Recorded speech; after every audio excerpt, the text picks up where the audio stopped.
വലിയതുറ പാലത്തിന്റെ പ്രശ്നത്തെ പറ്റിയാണ് അവർ പ്രതികരിച്ചത്. ഇപ്പോഴും അവർക്ക് പരിഹരിക്കപ്പെടാത്ത ഒരു പ്രശ്നമായിട്ട് ഈ വലിയതുറ പാലം അല്ലെ, അതൊരു വളരെ ഗൗരവകരമായിട്ടുള്ള ഒരു വിഷയം തന്നെ. അതായത് ഈ വോട്ട് ചോദിക്കാൻ വരുന്ന സ്ഥാനാർത്ഥികളോടും അതോടൊപ്പം തന്നെ എന്താണ് നിങ്ങളുടെ ഒരു പ്രതികരണം എന്ന് ചോദിക്കാൻ വരുന്ന മാധ്യമ പ്രവർത്തകരോടും ഒരുപാട് കാലമായിട്ട് ഇവിടുത്തെ ജനങ്ങൾ ആവശ്യപ്പെടുന്ന അല്ലെങ്കിൽ ചൂണ്ടിക്കാണിക്കുന്ന ഒരേ ഒരു വിഷയമാണ് ഈ വലിയതുറ പാലം എന്ന് പറയുന്നത്.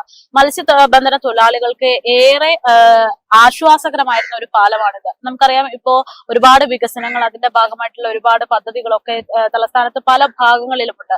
അതിന്റെ ഒരു ഭാഗം തന്നെയാണ് ഈ വിഴിഞ്ഞം പോർട്ട് എന്ന് പറയുന്നത്. അപ്പോ അങ്ങനെയുള്ള ഓരോ സൗകര്യങ്ങളും വിപുലീകരിച്ച് വരുമ്പോഴും വലിയതുറയെ സംബന്ധിച്ച് ഈ ഒരു പാലത്തിന്റെ ഒരു പണി പൂർത്തീകരിക്കുന്നില്ല എന്നുള്ളതാണ് ഇവരുടെയൊക്കെ ഏറ്റവും വലിയ പരാതി എന്ന് പറയുന്നത്. അതായത് ഇവിടെ ഇത് കേന്ദ്രീകരിച്ച് നടത്തുന്ന മത്സ്യബന്ധന തൊഴിലാളികൾ ഇപ്പോൾ ഇത്തരത്തിൽ പാലം പൊളിഞ്ഞ് ഈ കെട്ടൊക്കെ തകർന്നു കിടക്കുന്നതുകൊണ്ട് മറ്റ് തീരദേശത്തേക്ക് പോയിട്ട് മത്സ്യബന്ധനം നടത്തേണ്ടുന്ന ഒരു സാഹചര്യത്തിലേക്ക് വരികയാണ്. ഏകദേശം 2024 കാലഘട്ടത്തിലാണ് ഈ പറയുന്ന ഒരു അപകടം, പാലത്തിലേക്ക് ഒരു കപ്പലിടിച്ചു കയറുകയും അപകടമുണ്ടാകുകയും ഇവിടുത്തെ സുരക്ഷ ഇല്ലാതാക്കുകയും ചെയ്യുന്നത്.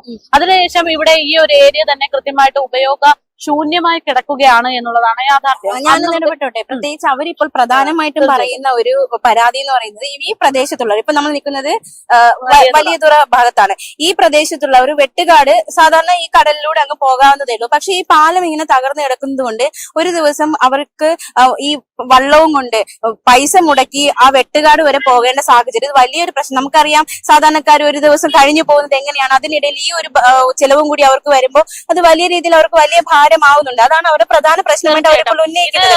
എന്താണ് പറയുന്നത്, നിരന്തരമായിട്ടുള്ള കടലാക്രമണം, അറ്റകുറ്റപ്പണികളുടെ അഭാവം, അങ്ങനെയൊക്കെയുള്ള കാര്യങ്ങൾ കൊണ്ട് ഈ പറയുന്ന പാലം പണി പൂർത്തീകരിക്കാതെ പോകുമ്പോൾ സ്വാഭാവികമായിട്ടും ഒരു നാടിന്റെ തന്നെ പ്രതീകമാണ് ഇല്ലാതാകുന്നത് എന്ന് വേണമെങ്കിൽ പറയാം. അതായത് ഒരു ദേശ ചിഹ്നം ഇല്ലാതാവുന്നു എന്ന് നമുക്ക് വേണമെങ്കിൽ പറയാം. പ്രത്യേകിച്ച് ബ്രിട്ടീഷുകാരുടെ ഇരുമ്പ് പാലം തകർന്നപ്പോൾ പണിതതാണ് ഈ വലിയതുറ കടൽ പാലം. പുതിയതായിട്ട് വിഴിഞ്ഞം പോർട്ടിന്റെ പണി നടക്കുമ്പോൾ ഓരോ തിരയിലും ശക്തി ക്ഷയിച്ച് നാളെണ്ണി ആ ഒരു അവസ്ഥയിലാണ് ഇപ്പോൾ നിലവിൽ ഈ പാലമായിരിക്കുന്നത്. ഇതിനൊരു ചരിത്രം ഒന്ന് നോക്കുകയാണെങ്കിൽ, പണ്ട് ഇന്ത്യ മഹാരാജ്യത്തിന് മുമ്പ് ബ്രിട്ടീഷുകാരുടെ നിയന്ത്രണത്തിൽ ഭരണം നടത്തുന്ന കാലത്താണ് വലിയതുറയിൽ കപ്പലെടുക്കാനായി ആദ്യമായിട്ട് ഒരു കടൽ പാലം പണിയുന്നത്. നമ്മൾ ഈ കാണുന്നതും ഇപ്പൊ ഇല്ലാണ്ടായിക്കൊണ്ടിരിക്കുന്നത്. പിന്നീട് തിരുവനന്തപുരത്ത് തുറമുഖങ്ങൾ ഇല്ലായിരുന്നു, അതുകൊണ്ട് കപ്പലുകൾക്ക് ചരക്കിറക്കാൻ ഒരു കപ്പൽ പാലം നിർമ്മിക്കപ്പെട്ടു.